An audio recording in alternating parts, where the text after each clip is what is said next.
So thank you so much for agreeing to talk with us, and we're gonna Yes, sir. Thank you. chat for for about an hour, hopefully, maybe a little less, just depends on how things go. And typically we ask questions, back and forth. Master Fruitstone and I ask questions, but we also just kind of see where things go, and sometimes that leads to different conversation. Well, thank you for having me on this.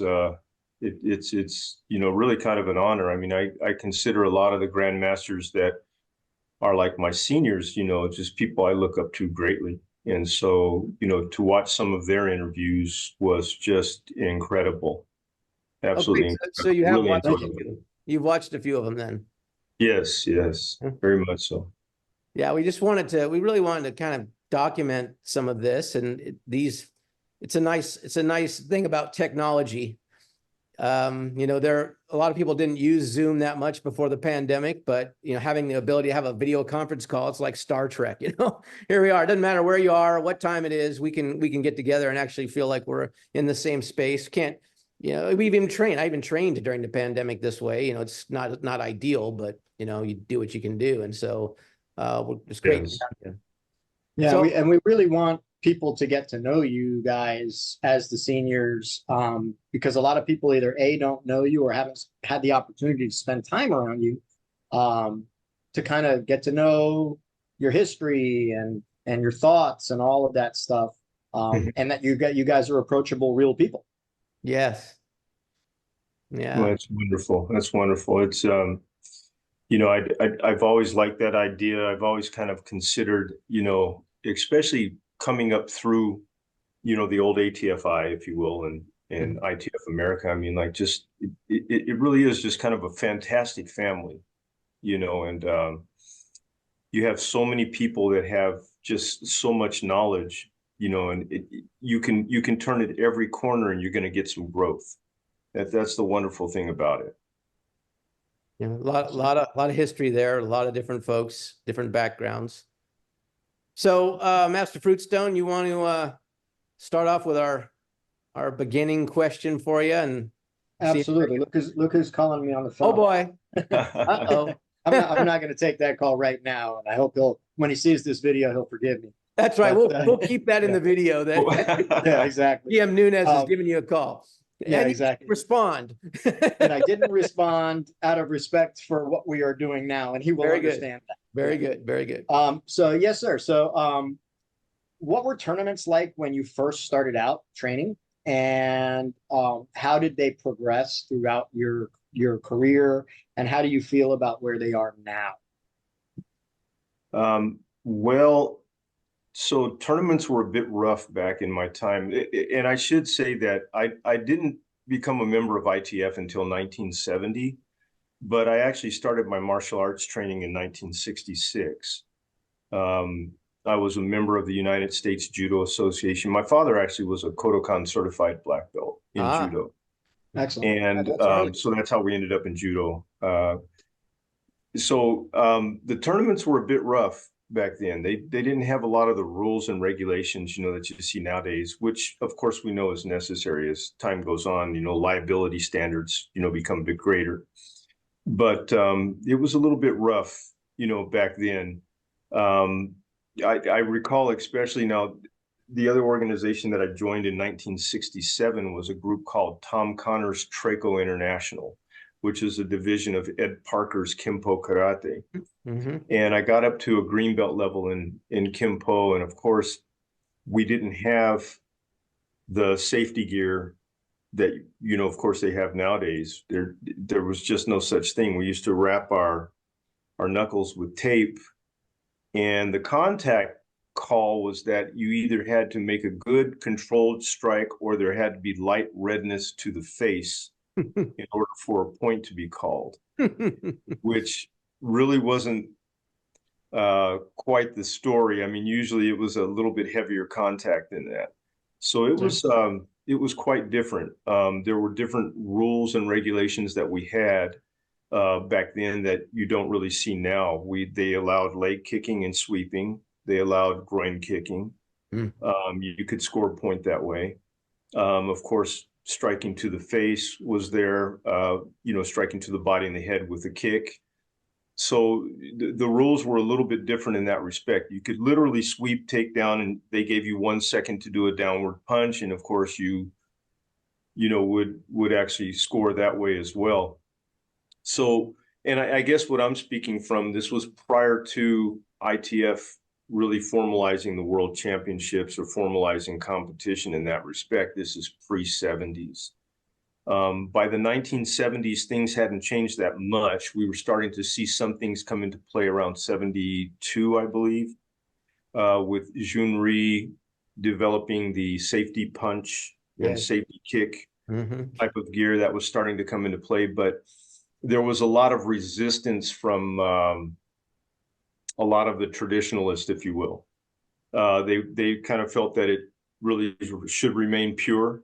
And so therefore a lot of tournaments were like, nope, we're not going to allow that. You got to fight with, bare knuckle, bare hands, that kind of thing. And I'm sure you gentlemen go back enough to kind of remember that as well. But the competitions were high. You had some very quality individuals that fought back then. So you really had to train and prepare as if you were going to battle. Literally, the guys came to take your ribs out or, knock your jaw into the next room or whatever it may be. So you really had to be prepared for that kind of thing. I think as we started to formalize, especially more around like the late 70s, early 80s, we started to see, and now we're getting into like just ITF competition. Prior to that, I think we fought everybody. I think like prior to, I'm going to go as far as saying 1975, ITF people would compete against other styles. Literally, if like in the 70s, for example, I was rated number 8 in my region in fighting and number 2 in patterns. And we had, you competed against different styles, Shotokan, different Kung Fu systems, Okinawan systems. We fought against everybody. But there was a transition that started to occur, especially when we started to see the Olympic push. And this is getting into AAU, Taekwondo, getting into the 80s and that sort, where you started to see groups kind of doing their own thing. Japanese systems forming WUKO, for example, which was the old World Union Karate-Do organization, and competition. And we started to see ITF really forming, and kind of we were developing our own aspect as to where WTF was developing their own aspect. And somehow, some way, they became the Olympic body. I won't delve into that, but I unfortunately was a part of that at that time. And there was a lot of politicking going on back and forth between ITF and WTF. And unfortunately, ITF didn't get it, which I felt at that time that they should have been the Olympic body, quite frankly, even though I was WTF at that time. Because ITF is the original system. And how I ended up going from ITF to WTF and back to ITF was, again, unfortunate political maneuvering, if you will. But I'm happy that I'm back, where I should be and where I feel I need to be with ITF. But we did see a lot of transition and changes, and a lot of rule changes. And I think some of the rule changes clearly were for safety factors, but I think that there's advantages and disadvantages. I, in the 80s, started to compete because I do train in Shotokan Karate. I started to compete with the Waco groups and with WKF, the World Karate Federation type organizations. And I do like their style of fighting simply because they do allow, boot-to-boot sweeps. They allow takedowns as well, body kicking, head kicking, punching, the whole sort. And I think in a lot of ways, it's a little bit more realistic when it comes to fighting, because you want to utilize every tool that you possibly can within reason. And what I mean by within reason, of course, we're not going to allow the thumbs to the eyes or cross cuts or, that kind of thing. but as well, I think that we need to open up a bit more in ITF and look at those things as well, because I think ITF, even has more dynamic ideologies and technique. You can see that within the, of course, the encyclopedia is the text, what the general taught. And I think that like even the consideration of perhaps, allowing boot-to-boot sweep or even takedowns with a quick follow-up would be ideal. And I think it would be a bit more challenging, because what I'm seeing is that everything's really getting very, very, very sport-oriented. And sometimes that takes away from the realism of fighting. As to where like back in the 60s and 70s, we used to see a lot of realism in fighting. I mean, we used to have what was called bleacher fighters. Like literally they would run you up in the bleacher just punching before the referee could break you up. Right. And they would utilize every tool to fight you, as to where we see a lot of limitations, in the aspect of fighting now. So it does prepare you in the sense for sport, but I think that we need to look at how even tournament competition or competition can prepare you for self-defense aspects as well, more so. And the reason I say that is that you can be a great tournament fighter and you can have problems on the street. It's not a popular statement, but realistically, it's a very accurate statement. So. Yes, and I guess I trained a lot more for self-defense in Taekwondo than I did for tournaments, though I did compete, and I think that came in handy, especially when I was doing my duties as a sheriff. I mean, there were many times that I had to perform, if you will, and I found that like having the self-defense and street sense really helped out a lot. Utilizing techniques that normally you would not in everyday competition. So I think we should consider, looking into areas that may improve, the aspect of fighting in that respect. And also, I should add too that we can't just assume that we're the only martial art out there, but it would help us prepare and even understand, in a sense, how to react and how to deal with other styles that, if you came across that or had to deal with that, or let's just say one of our individuals, decided to compete in an open style tournament, you'd be able to understand and how to relate to that individual. Cheng Han stylist going up against a Shotokan stylist or Ishin Ru or Weche Ru stylist, you're going to have an idea of what they're about because you've increased your skill levels by bringing in these, sweeps and takedowns and things like that. So it's something where I think we need to stay up with, these other groups that are allowing that. It would make us, stronger in that sense in the long run. Yeah, that's a really interesting statement. I had a brief conversation with my students last night, and we were talking a little bit about, sparring and body conditioning. And I said, they were asking about the equipment for tournaments. You got to have hand pads and foot pads, and you got to have a mouthpiece. You got to have groin protection if you're a male. That's what you're required to wear. But you can also wear soft foam shin guards and forearm protection as well. And I told him I recommend you get some shin guards, and I'll tell you why. Is because for 10 years I decided I wanted to be like a Muay Thai guy when I first, earlier on in my career, and so I would like pound on my shins and I'd roll a wooden dowel up and down my shins, and I would condition my shins, and my shins always hurt and they always had huge contusions on them. And sometimes I'd have a big contusion and I'd hit that contusion on someone else's shin and just would be brutal. And I kept doing this, and I don't know. I mean, for me, it was like some kind of idea about martial arts and something I saw, and I don't know, who knows, maybe it was a Von Damme film, kickboxer, whatever. And I got some shin part, those old century white, kind of lycra with a thin foam on it. And I got those. Yeah. And I got those on my shins. And for the first time in it seemed like for 5 years, I suddenly didn't have bruises on my shin. And I realized, well, look, I'm not going to ever be a full contact Muay Thai fighter. That's not my life goal. And the people that want to be those guys, that's their life goal. And you need, if you want to be successful in the competition with that, you need to prepare.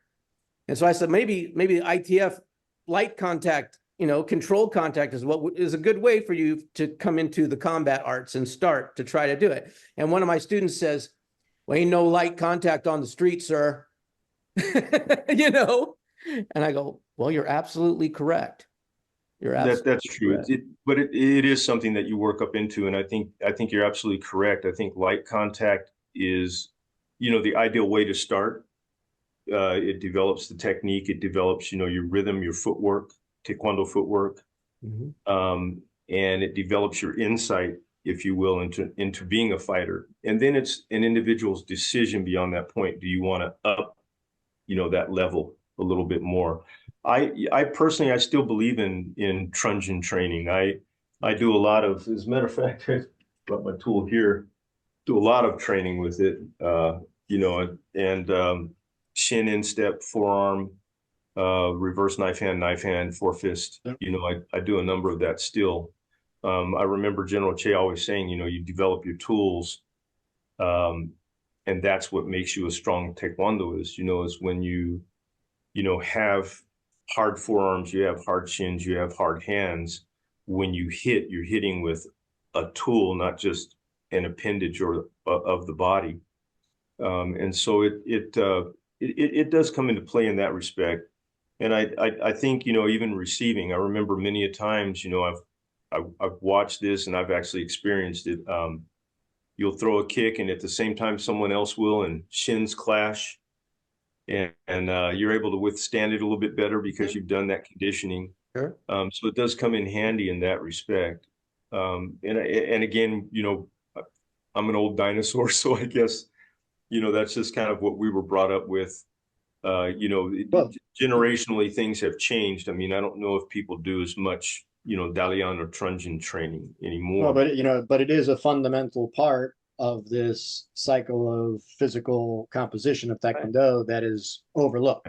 Right? Absolutely. And, I've noticed that schools have gotten away from what we call the training loop, the Taekwondo loop, which really is sad in some ways because it's so highly effective to follow that.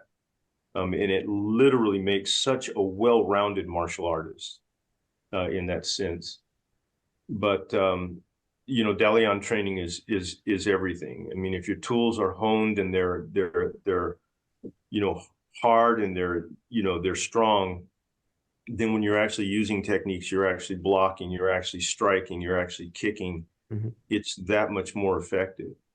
And there are safe ways to do it. I know the taboos are that, well, you doing too much of this, you get arthritis in the hands or whatever it may be. And I'm almost 67 years old and no arthritis. So, there's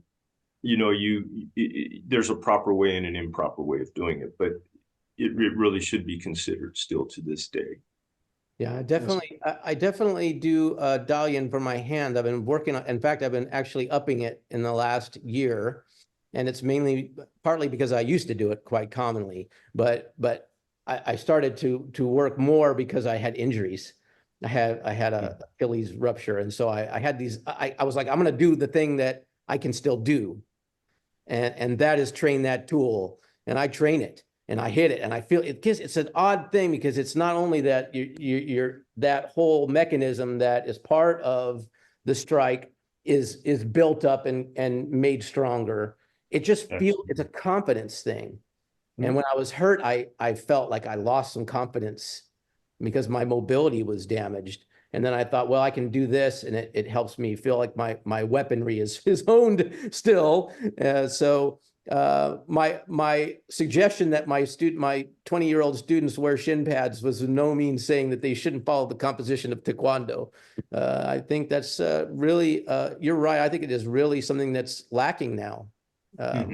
It is. And maybe the sporting part of it moves us into that realm where, well, certainly your Dalyon is not just the tool, but it's your whole body. This is the tool. So your physical fitness and all of that, but maybe it's just, it's some of those older school on the Kwango, you know, or Makiwara, if you're a Shotokan person, is a tool we can, you know, need to reintroduce in dojongs. I don't see it very often in there anymore. Maybe the old school folks, but they're not in a lot of dojongs. Not anymore, unfortunately. You know, you're the vessel of strength for Taekwondo. You know, how you train your body is really how strong your Taekwondo is going to be. You know, whether that's, you know, for an aspect of self-defense or competition, you know, and I liken it this way. I think that, you know, you train for self-defense here, you train for the aspect of it here, and competition is here. It shouldn't be the other way around, because, you know, you're not training to score a point out on the street. You're training to keep yourself in a good place or protect others. Mm-hmm. And keeping them in a good place. So I really think that, you know, we should get back into that aspect of training in that sense. But I do also see where we've gained great success because of the international competitions. And we've gained, I think our membership has grown because of that as well. But I think there's a balance that can be met, you know, between the two. Yes, absolutely. All right, sir. So, and this is an address of the type of person that you are. You are one of the most humble seniors that I know. And how do you think that egos of some of our seniors affect Taekwondo as a whole? Well, my goodness, I'm actually glad you brought this up, and I don't want it to sound horrible, because I have such a deep respect for everyone that I come across. I mean, everyone's very special in my opinion, in their own way. But I think that, like, when people look at rank and they look at stature, it really should be considered more of a personal thing, and not to espouse power or fear, or your ego certainly shouldn't come into play. I mean, everything that I did for me and for the love of Taekwondo and the aspect of learning. But it has nothing to do with me trying to be a powerful person, or trying to, you know, put my will on people to think, or allow them to think that I'm the greatest person walking, you know, on this planet. And sometimes you see that. I think that humility is very important. And I think that being grounded is very important. It's an educational system like anything else, I guess you should say. And so when you make the decision, for example, when I was in college to get my bachelor's degree and to work on my master's, that was a choice that I made. And it was a personal choice. You know, I didn't jump out and say, hey, world, look where I'm at now, you know, and I'm the greatest person in the world, that kind of thing. That's not what it's all about. It's about self-growth. It's about understanding that the more you move up in rank, the more of a servant you become to others. You know, that you really are there to make sure that, well, you're going to allow them to get where you are. You're going to keep that door open for them.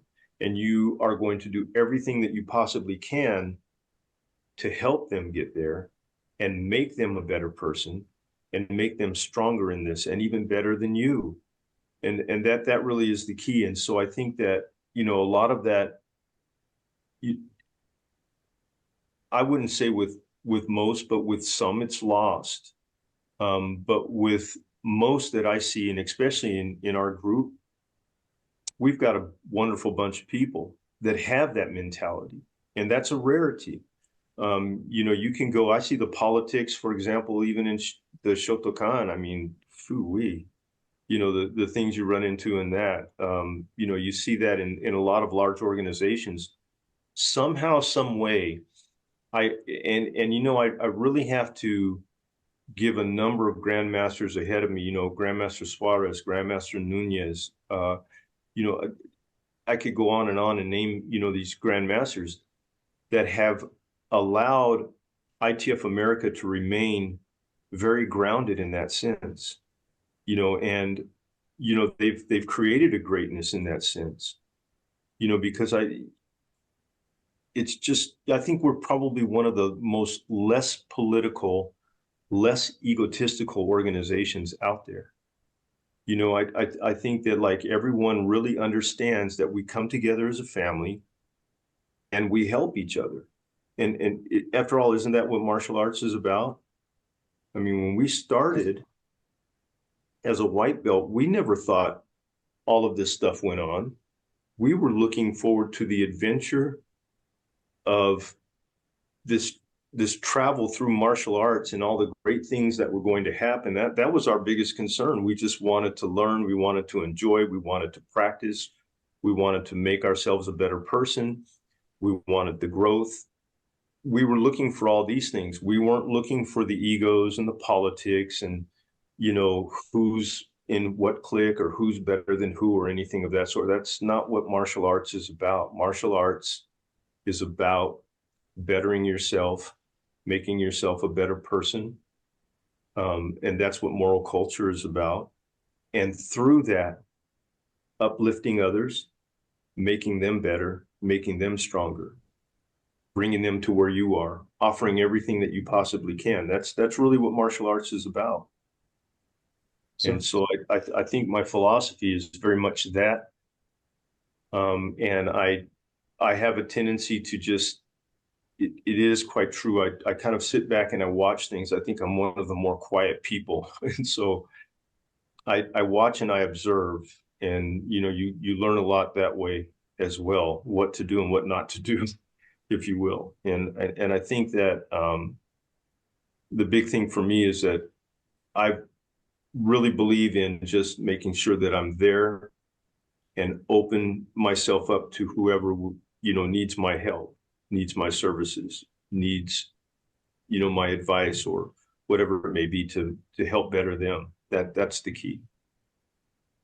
That's great, sir. Thank you. Yeah, thanks. As of this week, ITF has changed the classification of ITF America in the United States, and we have now been reclassified as the National Association. I actually saw that coming. Yeah. I sit back and I observe. It was to be expected. You know, and I don't mean that in a political sense. I think that like we should be as embracing as possible to, you know, those individuals that are still ITF USA, but even other individuals that are, you know, wanting to come into ITF. We should always be embracing in that sense. I think that there's, you know, only room to really have one large family where everyone is working together and we're all working for that growth, you know. And I truly believe that.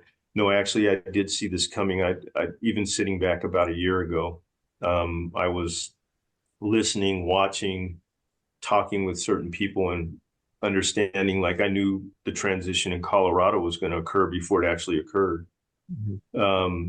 You know, just from being out here and all the grandmasters that came back on board with ITF America that I knew about over a year ago.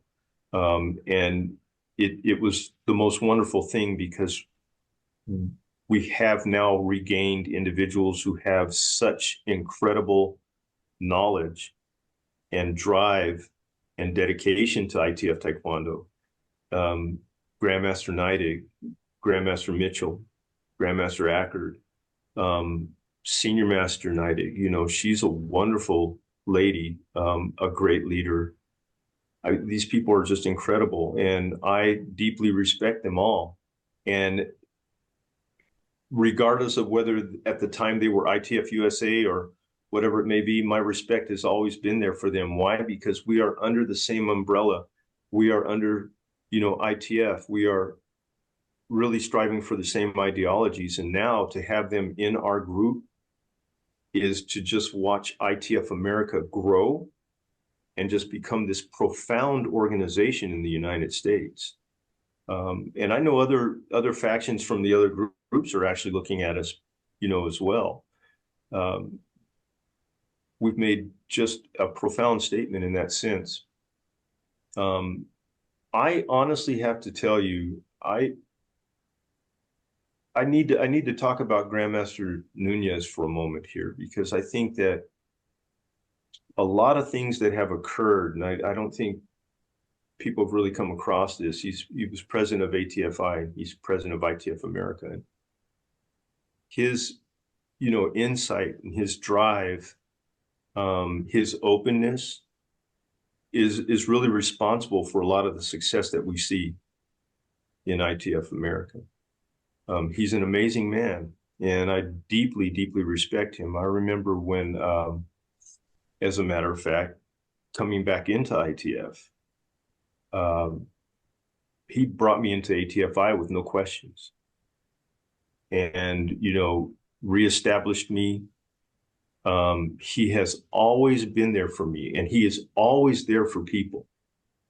He's just a very open-minded person. He doesn't look at one person as being better than another. He just simply looks at them and says, what can I do for you? He truly, really lives up to the standards of Taekwondo. And the tenets, the student oaths, the ideologies, the moral culture, that's Grandmaster Nunez. Absolutely incredible person. And I think that that's where we've seen the success. Now we have all these other grandmasters on board, and they all have that similar ideology. He's just amazing to me. And, I sit back and, I think a lot of my growth is because of what they've done. I don't think I would have gotten to where I am now had it not been for these individuals. And I'm naming names, but yes, I'm proudly naming names.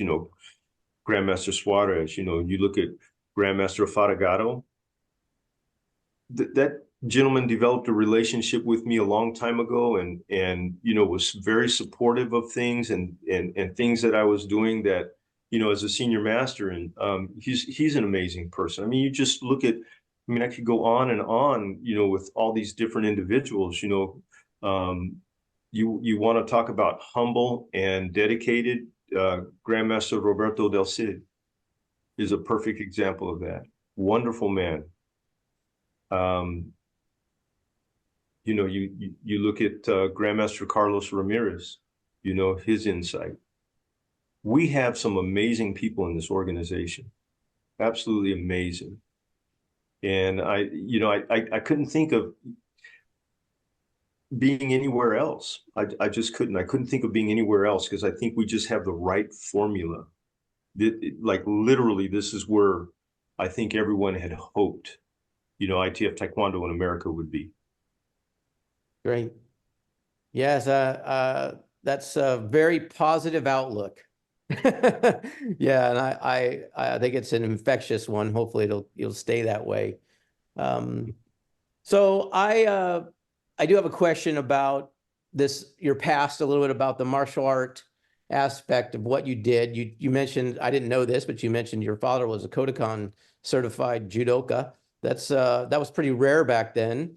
Very, a fairly new sport at the time, Kodokan, under Kano. I'm curious about your experience with different martial arts, just a little bit. Maybe you can speak to that. And then the fact that you were involved in law enforcement, and how you see that experience. Maybe you could talk a little bit about some real experiences that have happened to you or not, but where martial arts and martial art training, either good or bad, helped or maybe hindered your career in law enforcement. I've actually had both happen. So, so a little bit of history of your back, and then its relationship to the law enforcement part. Well, so my father started judo. This is kind of interesting. Of course, my father's passed away, but my father was a World War II veteran and was a part of the 159th Field Artillery Battalion, which is Pacific based. So during the wartime and towards the end, when Japan surrendered, my father actually spent 5 years in Japan.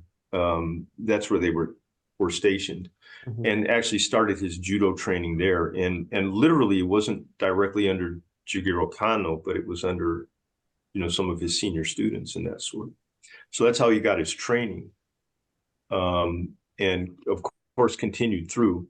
And there were organizations back then that were a part of the Kodokan, if you will, even spreading out into America into the 1950s and that sort. I think judo was a lot more popular than say karate or Yeah. And virtually First.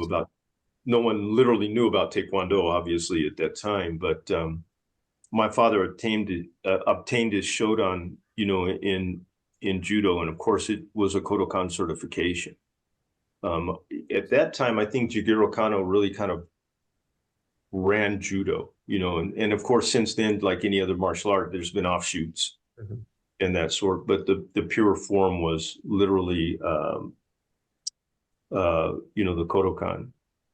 So my father was, very much a stickler for us learning. My brother, my older brother, and I learning judo. And I wasn't a big fan of it back then, because I was just a little kid.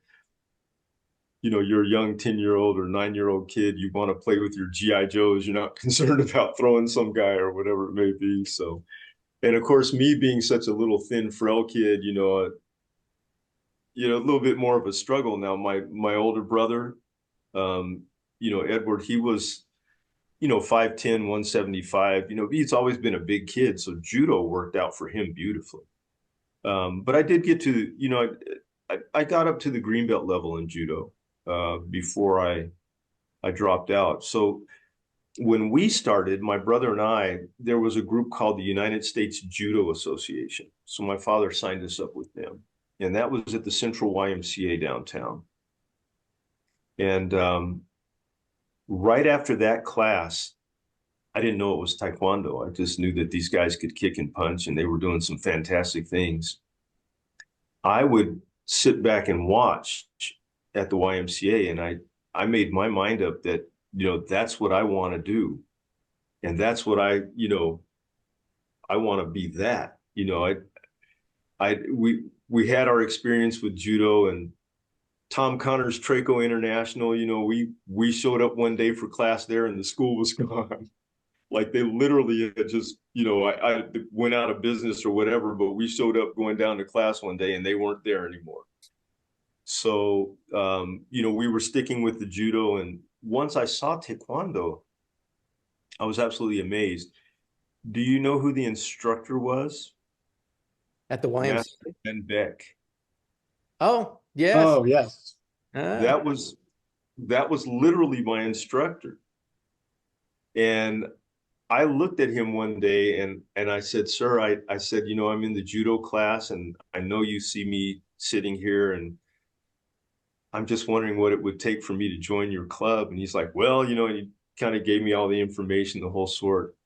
So I went home and told my mother, I think I want to take this karate. I didn't know it was Taekwondo at the time. I said, I want to take this karate. These guys are fantastic down at the YMCA. I don't want to do judo anymore. And my mother just, oh no, because they're going to punch you in the, how moms are. They're going to punch you in the face. They're going to hit you. They're going to kick you. You're going to come home with fat lips and black eyes. And for us, it's like, oh, we're guys. That's kind of cool because that's that's kind of a badge of honor, I guess. So she refused to pay my dues beyond that. And my father was, nope, we're not going to do this. Wow. But I did it anyway. And so at the time I told Master Beck, I don't know how I'm going to pay for it, but I'd like to take your classes. And that man was kind enough to tell me, I don't want you to worry about the payments. He goes, why don't you come in, straighten up the training hall before class and after class, and that'll take care of your dues. That's how wonderful he was. I honestly can say I don't think I would even be here in Taekwondo had it not been for him. And that went on for years. And eventually, I became one of his assistants over time and, helping out the new students and, things like that. But I think the most profound thing, and I'm going back a little bit off, but I'm giving him credit. when it came time to test for black belt, I remember I was working a paper route, but I didn't quite have the money. And my first degree black belt testing literally was paid for by Master Beck. He literally paid for my testing. You know, I walked in and I remember telling him, sir, I don't think I can test. I don't have enough money for it. I had $16. And he said, you're going to test. That's all he told me. And I said, well, sir, I don't know. He didn't say anything else. And next thing I know, he literally took $50 out of his pocket. That's what black belt test fee was back then, $50. And he paid for my black belt test. I mean, that to me is, you know, and I've always tried to do something like that to pay it forward to someone else, you know, in that sense, because of what he did. I never would have been in Taekwondo or where I'm at today had it not been for him. And it's just so odd that, you know, here I am at 9th Dan and he's 7th Dan. But I still look at him, you know, we're very good friends. Matter of fact, we train together regularly. But in some ways, I still look at him like, you know, my instructor. You know, nothing's changed in that sense. I mean, your insight, clearly we know your insight and knowledge can come from anyone, but, you know, I still look at him in that sense. He's just an amazing person. You know, the insight. So I've gotten off a little off track on that. Great story. Yeah. What was the other? Well, I wanted to see, that's great. That's exactly what I wanted to hear. But then I wanted to see how this training that you've had helped or hindered your law enforcement career. Oh boy. So you don't have to talk about, you know, if you don't want to, but if you feel comfortable, feel free. Well, you know, I was in law enforcement for 26 years, and I spent 20 of those years on the gang unit. And we have, like, Colorado is a different kind of world. So we have just about every gang you can imagine. We have Texas enemies. We have, oh my goodness, Bandidos here, Barrios Aztecas. We have Sureño 13, Norteño 14, or Sureño 13, you know, Norteño 14. We have Crips. We have California Crips. We have California Bloods. We have Marasaba Trusha here, MS-13s. Yeah. Those in Austin. Yeah. Oh, it's just crazy. And so, and I kind of explaining the mixtures. So then we have Chicago original. We call them Chicago originals, and then there's Bloodline, and there's a difference. So we have Latin Kings here. We have Spanish Cobras. We have Vice Lords. We have Black Gangster Disciples. We have Gangster Disciples. We have El Ruckins. We have 5%ers. And then we have what's called Bloodline. So you have Latin Kings from the East Coast, which is an extension of the Chicago, you know, based or Chicago original. And so we have that, and they don't get along with each other. So I had one incident where, and this was actually in the jail. We had a gang member get into a fight with another gang member, and we didn't realize he had what's called a shank on him. And a shank is a homemade weapon, and he made it out of this piece of fence, beautifully wrapped. I mean, they're craftsmen in their own right, but it was beautifully wrapped. Fight broke out in our West Dining. I happened to be working the West Dining with one of my other academy classmates. As a matter of fact, she was in there with me. When the fight broke out, I went in to break it up. And so he's stabbing this guy in the chest. This is probably going to sound terrible on this video, but he's stabbing this guy in the chest. And it looks worse than it sounds because it's really poking him. And, you know, facial and chest bleeds a lot, but they were really more superficial, but you never know. So I'm trying to, you know, eventually I got in there and I started blocking his strikes. And then eventually he threw a quick one and I went in to block it, and it went right up my arm. the shank did. So it tore my arm open. But in the process of doing that, because my adrenaline was going so bad, I managed to catch his face, and I caught the arm and the shank, and I did a sweep and took him down. Did a straight arm bar, got his hands behind his back, and got him handcuffed. And so was able to control him. And only after everybody told me how bad I was bleeding, then I started to realize, oh gosh, my arm hurts, you know, that kind of thing. But that was one incident. So I also suffered a 22 gunshot wound in the hip. So those were the trials and tribulations. We hate to say I've been in numerous fistfights inside the jail system and outside. You know, that kind of goes with the territory, unfortunately. And that's where Taekwondo has come in handy. We have on the department what's called defensive tactics techniques. So you really have to kind of stay within that realm in order to make sure that you didn't violate any policy or it became a liability to, you know, the department, yourself, or even the county or the city that's within. So you really have to be careful in that respect. But with our self-defense, it allows for, you know, leg kicking, body kicking. It even allows for groin kicks, allows for elbows, you know, various strikes, open hand, palm, and you can use anything open hand. So the definition of a reverse knife hand is an open hand. So there's been many times I've had to use techniques, you know, especially side piercing kick. Leg checks come in very handy. That common peroneal will drop someone quite easily, and you're able to kind of gain compliance at that point. Yeah, interesting. Groin kicks, and especially me being small. So I'm only 5'8", 152. And so dealing with individuals, you know, you have to look at the force continuum, if you will, and determine how you're going to escalate, you know, and stay within legal means. And you can also do that based off of like the intent of the individual, body, you know, weight, size.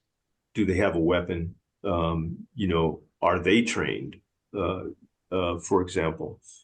And so there's been numerous occasions where I've had to use, you know, Taekwondo, you know, under those circumstances. And I hear all the time, especially from MMA people, oh, you know, traditional martial arts are ineffective, the whole 9 yards.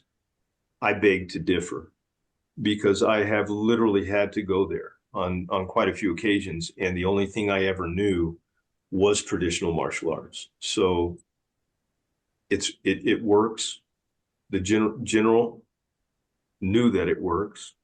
It's clearly been proven and tested even before what I'm saying. I mean, if you can go back to Vietnam when you had, you know, the ROK and they're, you know, using Taekwondo in Vietnam, for example. It's a military art. It's an effective art. It's just a matter of understanding, you know, it thoroughly in that sense in order to be able to effectively use it. And that, again, that goes back to why I say I think that the more self-defense aspect of training should come back into play a bit more. You know, because of that, Taekwondo has kept me healthy and safe, you know, through 26 years. Now, there was an instance where, and I say this openly, had an incident that occurred back in 2013, I believe, where I ended up getting into a fight with an inmate inside the courtroom where he attacked the judge. And he turned and actually his hands were closed because they were cuffed, but he hit me across the face and knocked me down. But we were able to get him down and, you know, of course, get him out of the courtroom.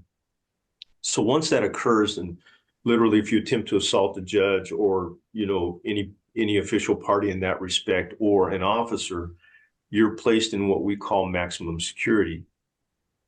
And it just so happened that he was supposed to go to level 3 and he ended up on level 2. I got called in for overtime that night because we were shorthanded, and they placed me into level 2 security. I was level 2, you know, working that facility. And it's a lower maximum security. You're very dangerous, go to Level 3, problematics go to level 2. Oddly enough, he was there. Unfortunately, when I walked in, I don't know why the doors were open that should be closed, and they had inmates out, which should not have occurred. Anytime the inmates are out, those doors should be closed. But he saw me and came running around. And this actually ended up on the news. I'll be honest with you. This actually ended up on the news. And it did get blown out of proportion, because I think what the news saw was just from one angle, saw me dealing with him, but they did not see him attack me first. And we managed to get that from a different camera angle. Make a long story short, he ended up throwing a couple of punches at me, but the way the wall was set up and the doorway system was set up, you couldn't really see that, and I blocked them. But what you could clearly see is me stepping in and throwing a round kick at him. And it caught him and knocked him up against the wall, and then, you know, we ended up dragging him down. Long story short, it appeared that I had attacked him, so it ended up as internal investigations of, and this is a natural process. Internal investigations affair, and then of course, you know, you go through your pre-disciplinary and disciplinary and the whole sort. But once the sheriff himself found the camera, you know, footage from the courtroom, and they found the different camera angles to show that he had attacked me first, that made all the difference in the world. Unfortunately, the incident was, prior to my pre-disciplinary, was leaked out to the media. And so I was kind of found guilty before I went through my pre-dis. So the city, to save face, decided that I should be suspended for a few days, you know, which is what occurred. But we appealed that, and we got 90% of that back. So, you know, it all turned out well. But that was the one unfortunate circumstance, because between you and I, frankly, I mean, because this gentleman was a Gallant Knights Insane. He's considered an enforcer, or their 1%er. He was also a National Golden Gloves champion. And we all knew about him. And so I just kind of clicked into that old school fighting mode, I guess, you know, self-protection kind of thing. You know, once he threw those punches, I just kind of like clicked. And so I was able to deal with him. And I guess I don't want that to sound bad. It's just that, like, you know, like anything else in life, you know, you're only human. You do some things right, you do some things wrong. I think for me, I kind of clicked so much that I, you know, being that he's such a violent gang member, I just like, I got to deal with this guy, you know. And so, you know, you don't always do everything perfect, I guess you could say. Sure. I think that, you know, the fortunate aspect of it was, you know, I got a lot of feedback from a lot of higher ups saying, well, you know, we probably would have done the same thing because he was so violent, you know, the whole sort. It was kind of a tough situation, but it was an embarrassing time for me, but it was also a learning time for me as well. And I freely tell people that aspect of it as much as I tell any other aspect of, you know, what was done really well. That wasn't done horrible, but it wasn't done well. But you know, you have to let people know it's, you know, yeah, you do make mistakes in a sense, and things happen in a sense. That shows the human side of you as well. Oddly enough, I've run into this gentleman since I've retired, and on a couple of occasions, and he's literally come up and apologized to me. He says, you know, I was mad because they sentenced me so harshly in court, and I lost my temper. And he goes, you were the first person I could take it out on. You know, that kind of thing. And I apologize. And, you know, I accepted his apology, and I told him, you know, it was just an unfortunate circumstance all the way around. Just those things happen. I run into inmates all the time on the street, you know, and most of them are like, hey, I remember you, and I remember how you treated us so fairly, and, you know, you were good to us, and, you know, the whole sort. And that's really what I strive to do. But to get that apology, and also to kind of come to you know, an understanding with this gentleman really meant a lot too, because it was a very, very harsh or tough situation. I think he was still mad because I was the one, even after he hit me, I'm the one that took him down. And if I can be frank, I mean, it was a hard takedown that I took on him, you know, because he was being so violent. So, you know, how I had to take him down and control him was pretty harsh, I should say. So I think he was still feeling the emotions from that too. And I think that that's where it kind of like went to in that direction. Well, sir, I thank you for sharing that. And this is a reality, but I think the thing that strikes me is that this is again an example of your service. You know, this is not a job that people rush to seek necessarily, but it's a necessary job. We have these types of individuals, whether people want to turn away from it or not. We have the reality of these types of individuals that our community has incarcerated, and sometimes for good reason. And, you know, sometimes they get caught up in the whole thing, and they're trying to make do, trying to survive. But to have someone who's willing to go in there and take on that role of supervision and help, and trying to just keeping people alive, keeping them from killing each other. I mean, this is a service, and I appreciate it. I thank you for. Yes, sir. Absolutely. I thank you for that. It really is a challenging job. Yep.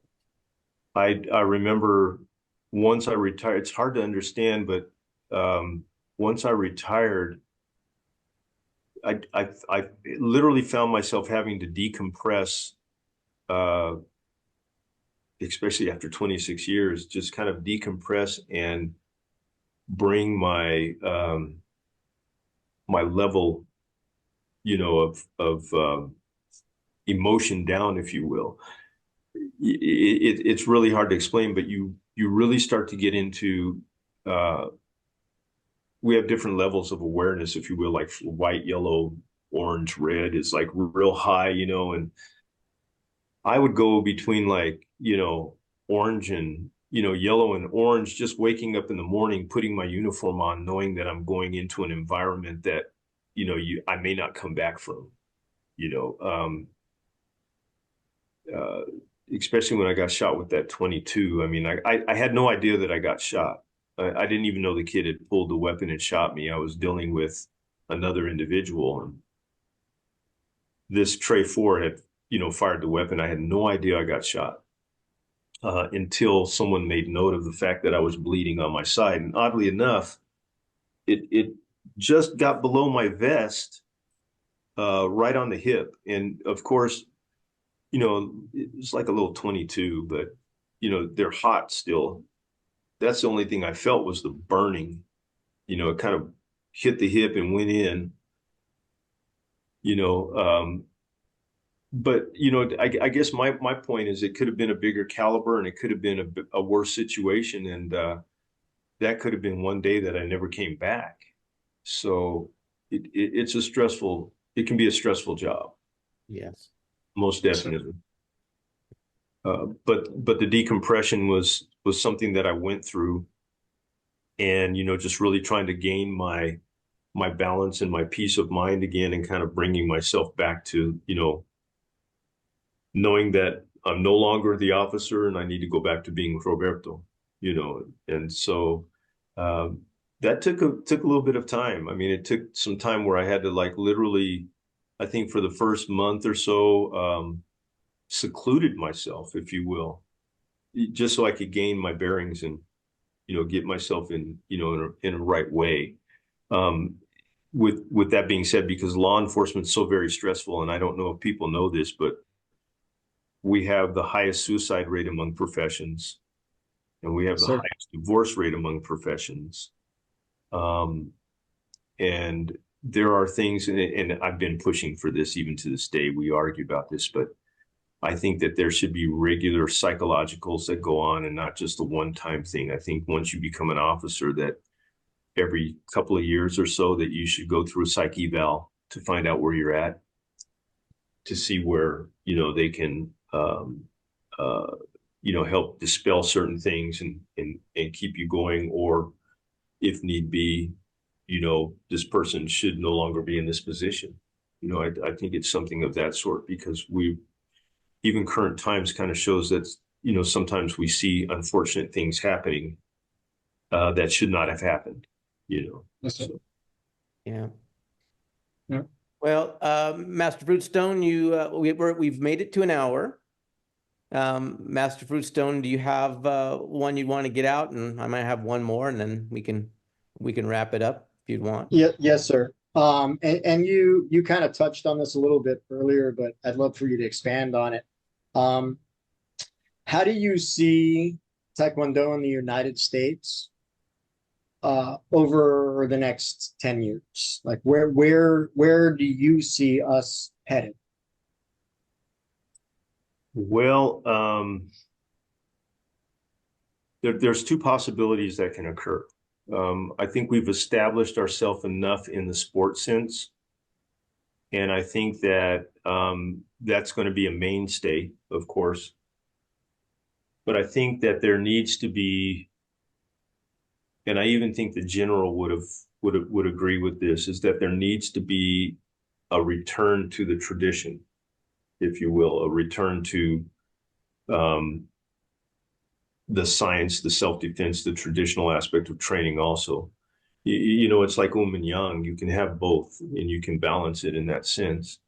Honestly, in the next 10 years, I kind of see us going in that direction also. I think that you're going to see, how can I put this? You're going to have a generation of individuals that are getting older, that are leaving competition, that need to find that aspect of training again. And I think that that's what's going to keep them pushing in their career as well. The one thing I've seen in martial arts, for example, is once competition days are over, you see a lot of people just leave. Well, there's nothing left for me anymore. ITF Taekwondo has so much more to offer than that. And always has. There's always been something for every generation. But sometimes the older generation gets a little bit neglected, if you will. And I think we need to bring that back, and that is traditional training, getting back into that sense of it. And when I say that, it's not just so much like the self-defense aspect or whatever it may be, in that, we get back into delving deeply into the philosophical aspect. There's been great strides because we've got now the International Do course, but there's even more to it than that. The historical aspect of it, transitioning older individuals and developing them and showing how they can maintain their effectiveness in that sense. One aspect, let's take a pattern. 25 years ago, I could do Juche like there was no tomorrow. Now at age 66, almost 67, Juche is a challenge.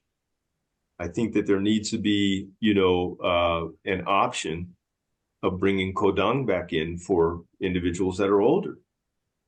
It's a pattern that, any of us can perform and still perform effectively and literally show our effectiveness in that sense.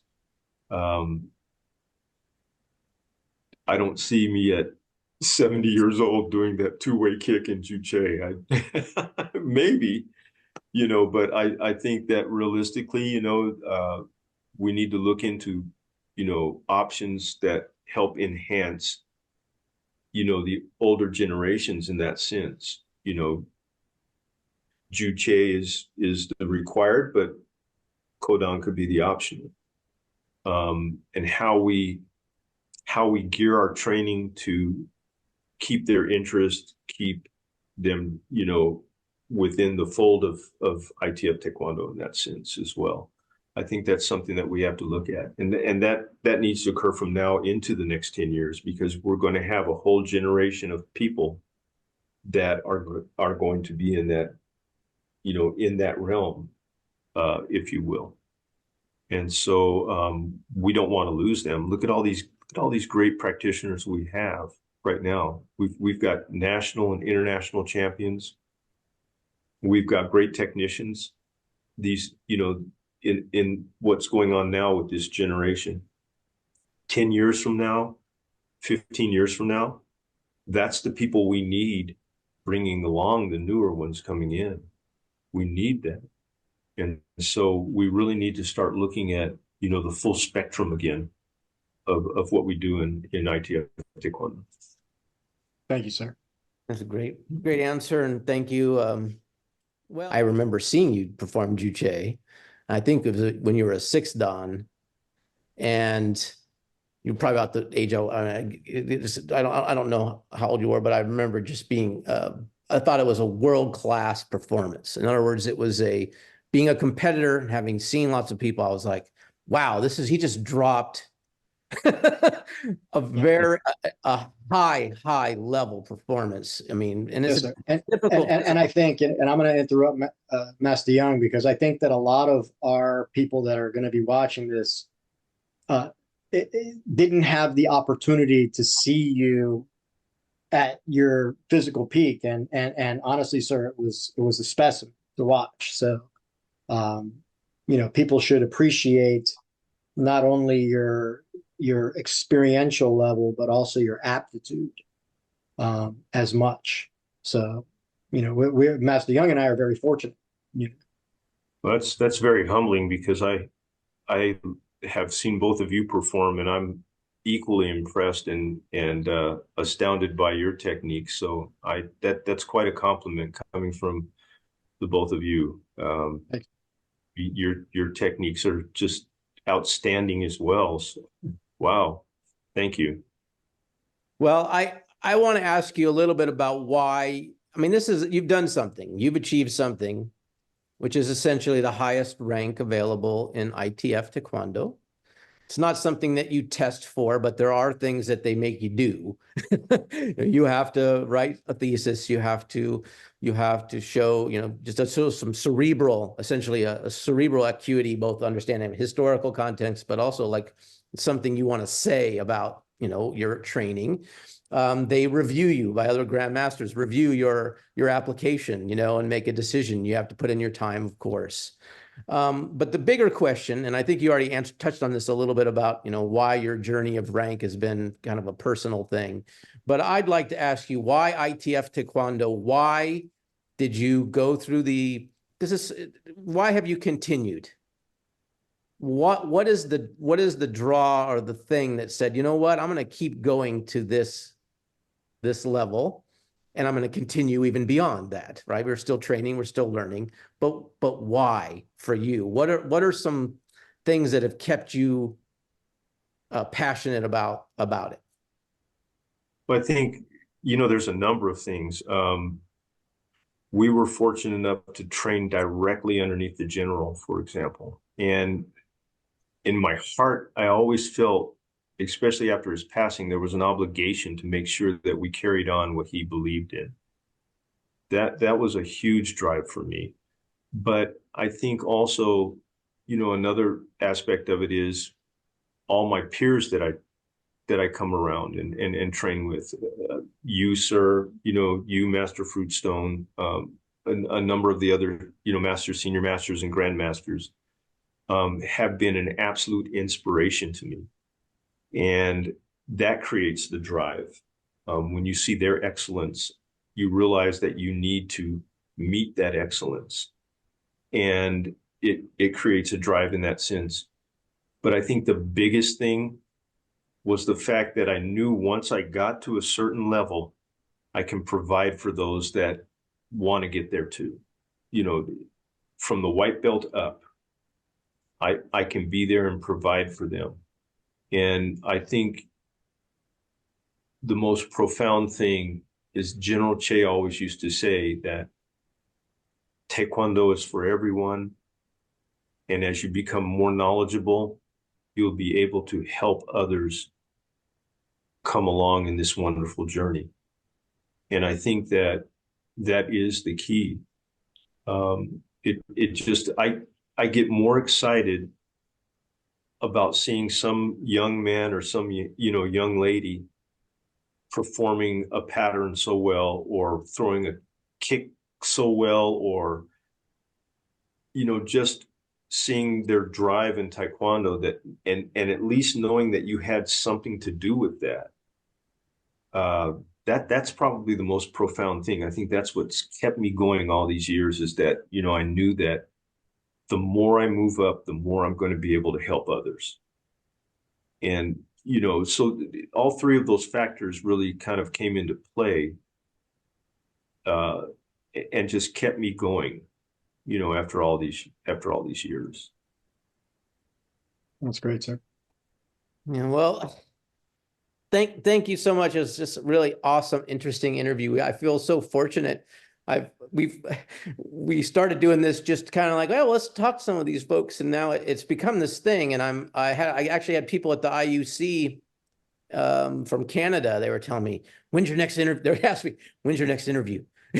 because they who are you interviewing? Who's next? Who's next? Yes. Yeah. And Grandmaster Del Cid actually says, I want to be interviewed. He said to us, so, sir, we got you on the list. We'll get you on the list. So he's an interesting man. Yeah, it's Yes, I feel so fortunate to be able to share this time with you, and I look forward to us being able to train on the floor again. I'm looking forward to it. I think there'll be an opportunity coming up here. Absolutely. Yeah. Thank you so much, sir. It's been great. Well, thank you, Masters. I really do appreciate, and I'm very honored for, having this opportunity to talk with you. And I just really want to say, just if people only understand how much of an honor it is to really be a part of this group, and to be a part of, ITF, and to actually even carry on what the general has done, it's an amazing experience. And the only thing I can say is to tell people, just keep going, don't give up, keep pushing, and just know that myself, but other grandmasters, masters, senior masters are out there for you, and you've got resources that are amazing out there that will help you carry on. Yes, sir. All right, sir. Well, I hope you have a wonderful weekend, and we'll hope to see you soon. Thank Yes, you. sir. Thank you. Looking forward to seeing you as well. Much love to you, Yeah. sir. Take care, sir. Taekwon. Taekwon.